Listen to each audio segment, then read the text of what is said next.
hard to be a guest star in television because the regular cast members get to know each other and they work together every week. So when you come in there and perform a guest star role, you really have to know your stuff. And I always admire, we had very high quality guest stars by and large on Voyager. And I was always very nice to them because I know that it's hard to do that. I've done enough of it myself before, and certainly in the years since. I always admire, especially dramatic shows where you have to come in and do one scene where you're crying hysterically or something like that. You've lost a child or a wife or a friend or whatever. In so many of the procedural shows, the actors have one or two scenes, and it's always at a moment of tremendous, emotional stakes.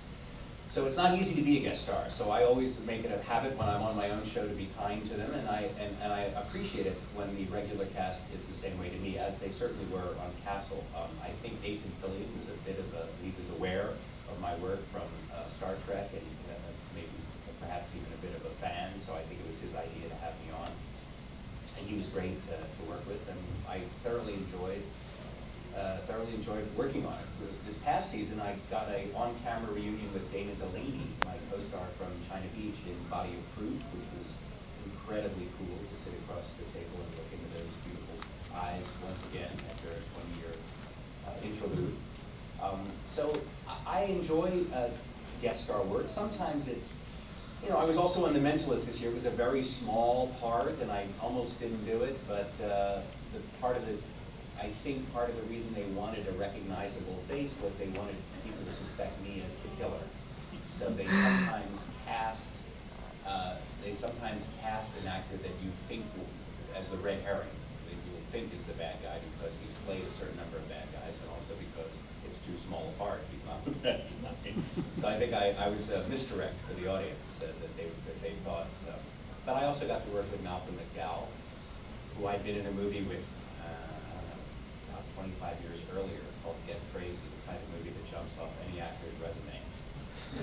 It just was there for about a minute and a half. It wasn't a very successful film, but he was the funniest thing in it. He played a character sort of based on Mick Jagger, who had lengthy conversations with his penis, just like Alfonso. He would go in the men's room and he'd have a chat with himself when he was at the urinal. It was a one-joke part, but he was incredibly funny doing it.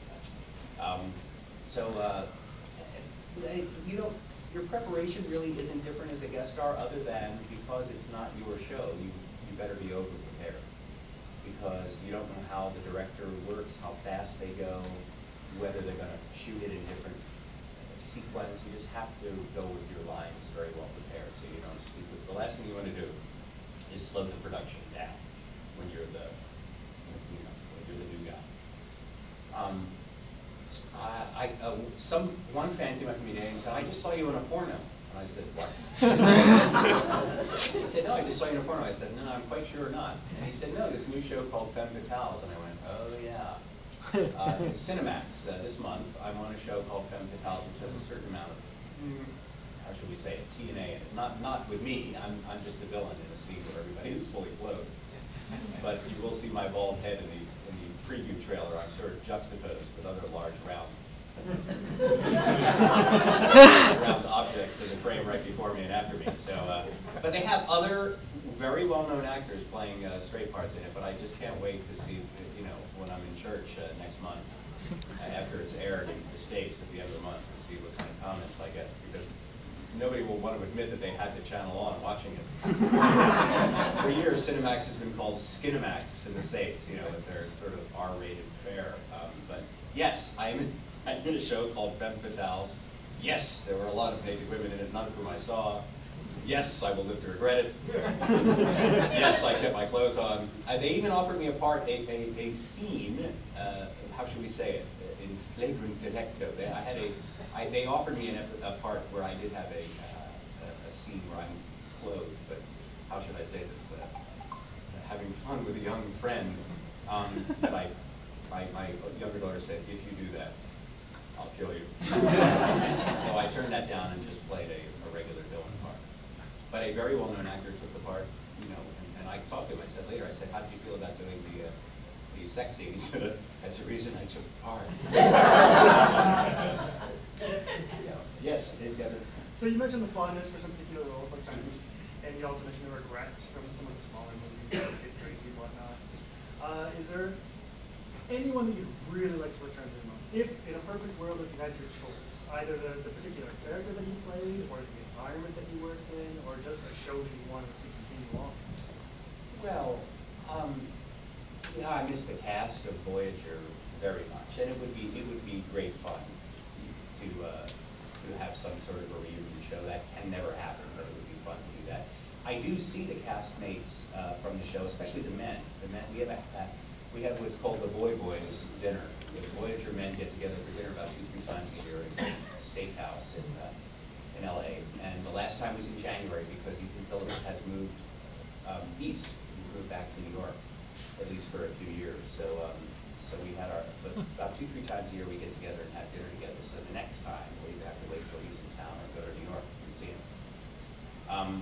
So it would be fun. A Voyager reunion would be great fun. I felt a little cheated that Atlantis, which was so much fun to do, ended so abruptly, and we were supposed to do at least one, direct-to-video or TV movie, and because of MGM's financial woes, it never happened.